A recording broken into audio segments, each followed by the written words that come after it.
What exactly did Diddy do to make 50 Cent so mad? And he said you did the same thing to him. You asked him to take him shopping. Yeah, I thought he needed some clothes.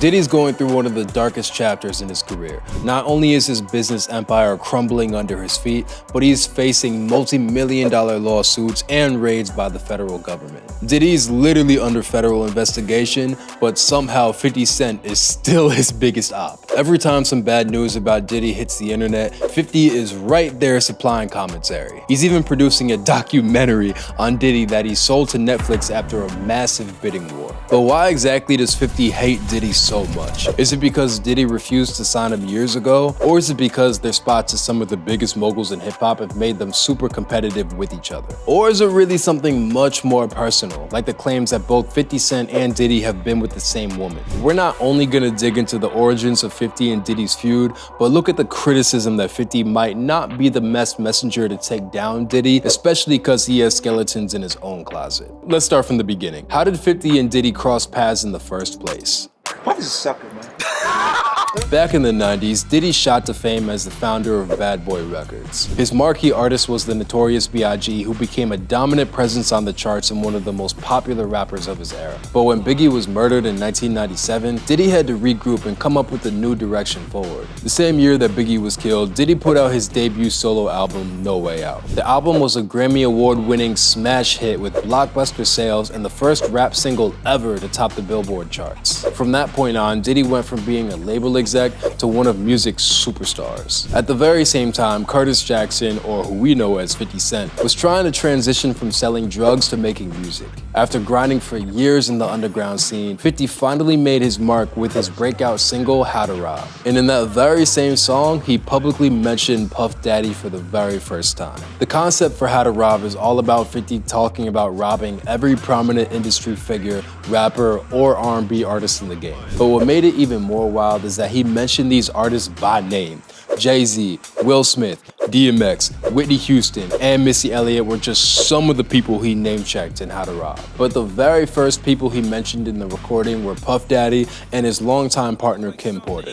I snatched Kim, tell Puff you wanna see her again? Dance your ass down to the nearest ATM. Making the whole thing even more disrespectful is that How to Rob was inspired by a Biggie record called Dreams, where Big talked about his plans to sleep with different R&B stars. 50 was basically jacking an idea from a Bad Boy record and using it to take shots at the founder of Bad Boy. Despite all the controversy, How to Rob helped put 50 on the map. It showed the world how brazen and out of pocket he could be, and while some rappers like Jay-Z ended up dissing him back, the song still boosted 50's profile. Diddy never publicly responded to 50's provocation about him and Kim Porter, but years later, an unsigned 50 Cent would end up having a fateful meeting with Bad Boy Records that didn't go according to plan. Look, they knew I was talented. They just looked at it and was like, I don't want all of the stuff that comes with them. Years after How to Rob, 50's notoriety had only skyrocketed. He had been shot 9 times and was involved in a beef with Kenneth Supreme McGriff, a legendary drug lord from 50's neighborhood. 50's song Ghetto Quran, where he mentions drug dealers from South Jamaica, Queens by name, made him a marked man. His debut album with Columbia Records was scrapped and he was dropped from the label. Not only that, but associating with 50 Cent was considered dangerous and he was blacklisted from countless recording studios in America. Despite being blackballed, dropped by his label, and being left for dead, 50 refused to quit. He flooded the mixtape circuit with freestyle after freestyle and essentially rebuilt his momentum from scratch by going to Canada to record music. Even then, 50's reputation meant a lot of labels were still hesitant to work with him. Tony Yayo, 50's longtime right-hand man, says he accompanied 50 to a meeting with Diddy out of respect for Diddy's association with Biggie Smalls. But even though Diddy arranged the meeting, he told 50 that he couldn't sign him because of all the drama attached to his name. Tony even alleged that Diddy was scared of Supreme, who was by far 50's biggest enemy at the time. And he sat down and was scared of Preem and them. So you gotta understand, people don't understand the history of 50 and Diddy and what really happened in hip hop, how many hated is, and we always been hated. While Bad Boy Records passed on signing 50 Cent, 50 quickly found a new record label to call home. Eminem swooped in and signed 50 for $1.6 million. With Eminem and Dr. Dre's mentorship, 50 went from an underground New York artist to the biggest superstar in the game. His debut album, Get Rich or Die Trying, was the best-selling album in any genre the year it dropped. And Diddy even got a mention on the album. On You Not Like Me, 50 Cent pretty much confirmed that he wrote verses for Diddy himself. be like, Fitty, you so witty. On the like they heard I ghost right for P. Diddy. Right then and there, 50 showed Diddy that he was happy to expose the behind-the-scenes industry moves no matter what bridges they burnt. But now that 50 Cent was world famous, his relationship with Diddy only got more complicated. Get your hand out my pocket. I see what you're doing. I see what you're doing on the channel. Get your hand out my pocket, man. In 2006, 50 released a mixtape track called The Bomb where he outright alleged that Diddy had something to do with Biggie Smalls' murder. On the track, he raps, "Who Biggie Smalls, we don't get them. They gonna kill us all, man, Puffy no." For Fifth to come out and float a theory that Puffy was actually connected to the shooting of Bad Boy's most famous artist was a huge instigator. But even then, Puff avoided any kind of direct confrontation with 50. Just a year later, Diddy and Jay-Z hopped on the remix for 50's hit single, I Get Money. That remix was supposed to celebrate that all three rappers had landed on the Forbes richest rappers list, with Jay at number 1, 50 at number 2, and Diddy at number 3. Diddy was outright asked about his past issues with 50, but he tried to downplay it, saying, "The beauty about it at the end of the day is that we all love to make music." And that's Diddy for I don't want no smoke with 50 Cent. While Diddy was clearly trying to tamp down on any tension between him and 50, 50 had the opposite idea. While Diddy put out the single Big Homie, 50 did multiple radio interviews where he outright trashed the song, calling it garbage. Diddy again avoided directly responding, but soon realized that he could only avoid 50 for so long. He loves me. Do y'all really have a beef? While both Fifth and Puff were famous over music, they also built incredibly lucrative business portfolios. And as it turns out, their respective business empires had a ton of overlap. Diddy had a reality show called I Wanna Work for Diddy, and 50 had his reality show The Money and the Power.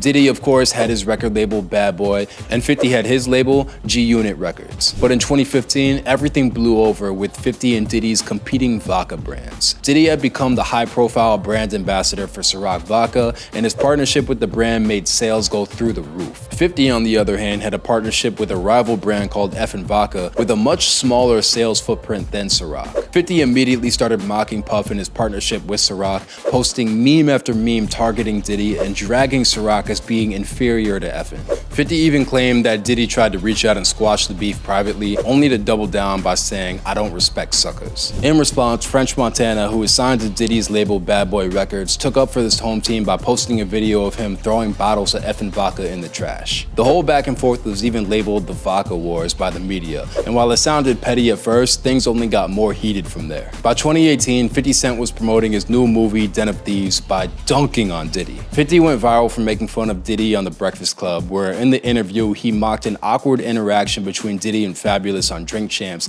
where Fab looked visibly uncomfortable when a drunk Diddy insisted that they party together. 50 even shared a story of his own where he said that Diddy tried to take him shopping and paid for his outfits while they were attending a wedding together. I looked at him like, what'd you just say? Let me move, man, before I do something. You gonna make me mess up the wedding. 50 would go on to call Diddy a fruit pop. When Diddy appeared on The Breakfast Club a couple days later, he again insisted that he had no real beef with 50. It's almost as if every time 50 comes for Diddy's neck, Diddy immediately tries to de-escalate the whole situation. But The Breakfast Club situation was maybe the most visibly pressed Diddy has ever looked in an interview. Diddy didn't know it at the time, but things were about to get much worse for him.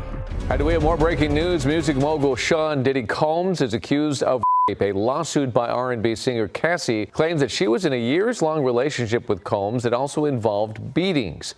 In 2023, Diddy's reputation was shaken overnight by a bombshell lawsuit from Cassie, his former partner of nearly 11 years. In that lawsuit, Cassie accuses Diddy of a decade-long cycle of abuse involving violence and sex trafficking. The details in that lawsuit are absolutely nightmarish, and within a day, Diddy settled the lawsuit with Cassie, but that was only the beginning. A flood of other accusations came in, accusing Diddy of sexual assault and revenge porn. Soon, Diddy was buried under lawsuit after lawsuit that alleged decades of sexual misconduct. And as all this news broke, 50 Cent was supplying constant commentary. 50 posted regularly on social media comparing Diddy to Jeffrey Epstein and highlighting excerpts of the lawsuit. He offered to pay top dollar for sex tapes that Diddy alleged to have made using hidden cameras. When CNN published a video of Diddy beating Cassie that was recorded in 2016, 50 trolled Diddy further, writing, "Now I'm sure Puffy didn't do it. He's innocent. This proves nothing. That's what his lawyers are gonna say."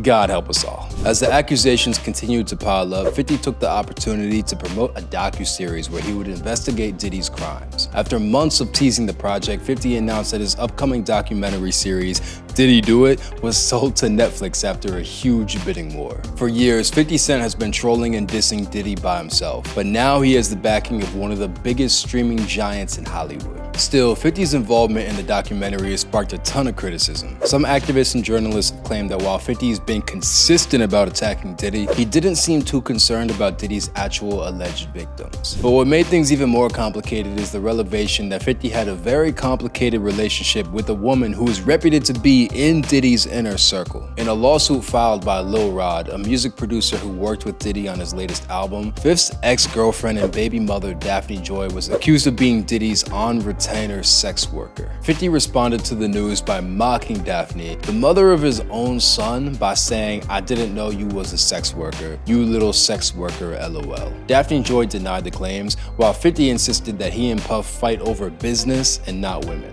Meanwhile, some advocates pointed out that 50 dragging sex workers and making homophobic comments about Diddy only made him a worse messenger for the upcoming docuseries. But that's not all. It turns out Daphne Joy actually accused 50 of domestic violence in 2013, over a decade ago. 50 agreed to a plea that saw the charges against him dropped by pleading no contest. With this information coming to light, there's chatter out there that 50's just being opportunistic about his Diddy documentary and that he doesn't really care about the people that Diddy allegedly hurt, especially since 50 has faced allegations of his own. Still, you gotta admit that 50's being absolutely relentless in going after Diddy and shows no signs of slowing up. A lot of things are up in the air with this saga, but one thing's for sure, the story is far from over. More accusations about Diddy's alleged behavior continues to trickle out, and with 50's docuseries on the horizon, it's safe to say that 50 will have a major role in exposing untold stories about his longtime rival. No one knows for sure, and only time will tell, so stay tuned to find the answer.